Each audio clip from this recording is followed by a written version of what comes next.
Today, we are going to dive into a system that will help you actually remember what you read. This is about way more than just taking notes. It's about a total transformation from being a passive reader to an active creator of your own ideas. Let's get right into it. So, does this sound familiar? You've just devoured a book or a bunch of articles highlighting all these brilliant passages, but then, a week later, it's all gone. Poof. It's this super frustrating feeling of information overload, and honestly, it can make you wonder if all that reading is even worth it. I want you to think about it like this. Everything you read is another book you're adding to your own personal library of ideas. The problem is, for most of us, that library has absolutely no organization. It's like books are just piled up on the floor, on chairs, everywhere. It's impossible to find what you need when you need it. So how do we fix this? How do we bring some order to all that chaos? Here's our game plan. First, we're going to really define the problem we're all facing. Then I'll introduce you to the solution, the research bank. After that, we'll get into the nitty-gritty, the 3 essential steps to build it and actually use it: capture, retrieve, and combine. Okay, so first things first, let's be super clear about the kind of reading we're talking about here. This isn't about, Googling something to find one specific answer. This system is for all of you curious learners out there, the students, the researchers, the people who read widely because you hope to connect different ideas in new and really creative ways. And that right there, that's where most of us get stuck. So what's the actual solution to this mess? Well, it's all about building a research bank. Just think of it as the central command center, the perfectly organized catalog for that personal library of ideas we were just talking about. So what is a research bank really? Well, it's a single, centralized place for everything you learn. But it's not just for storage. That's key. It's specifically designed to help you connect ideas. Basically, it becomes your second brain. It's this reliable external place where all your best ideas can hang out, grow, and interact with each other.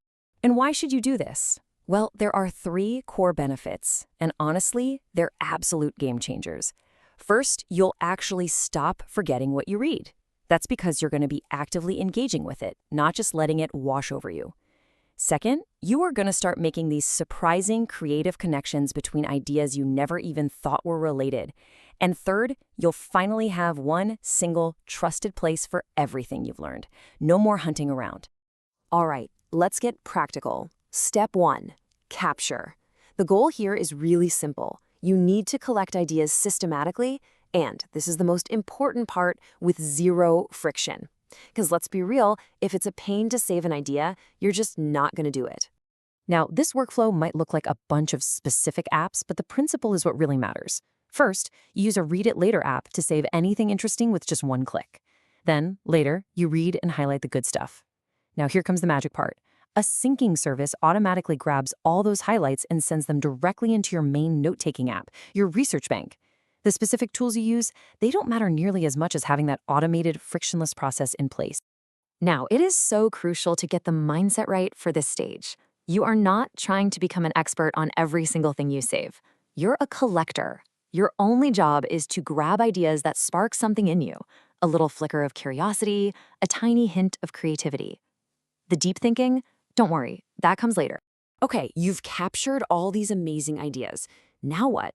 Well, this next part, retrieve, is probably the most critical step of the whole system. This is where you transform your collection from a dusty pile of forgotten notes into a dynamic, living source of inspiration. It's what separates a digital graveyard from a living system. I mean, this slide just says it all, right? On the left, you've got what most of us do by default. We create a digital graveyard of forgotten knowledge. But on the right, you have a living garden of inspiration. And what's the difference? It's the simple but incredibly powerful act of actively reviewing your notes. That's what turns those isolated facts into connected, living ideas.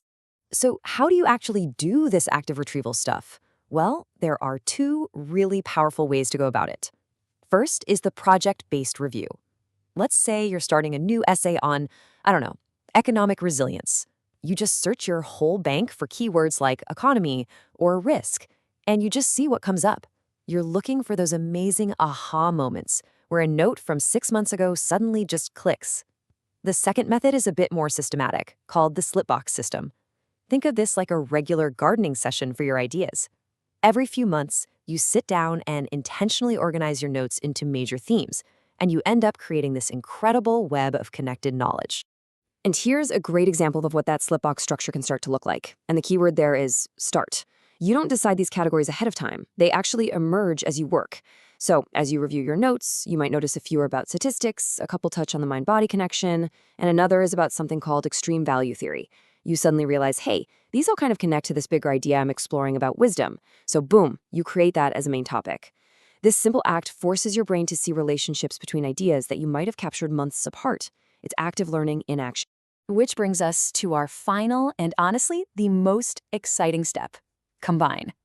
You've captured your ideas, you've organized them. Now it is time to use them to create something completely new. This is where the real magic happens. This entire stage is driven by one simple, powerful question that you should ask of every single note you review. How can this idea help me in my research or my current projects? It's all about putting your knowledge to work, turning all that potential energy into real kinetic action. So what does this actually look like day to day? Well, you might pull a perfect quote from your bank and drop it right into a paper you're writing.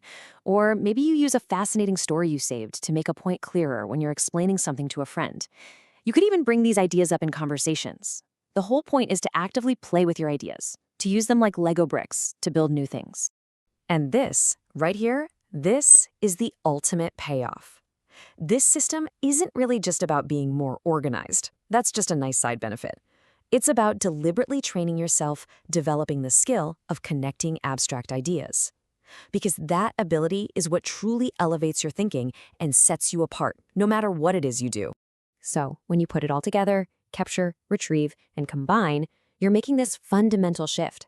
You stop being just a passive consumer of information, and you become an active creator, building your own unique insights from the ground up. You see, this whole process creates this powerful compounding effect on your knowledge. Each new note you add doesn't just add to your bank, it multiplies the value of everything already in there. So the final question really isn't about what you've already read, it's about the incredible potential that lies just ahead. What new ideas are waiting for you in your future notes?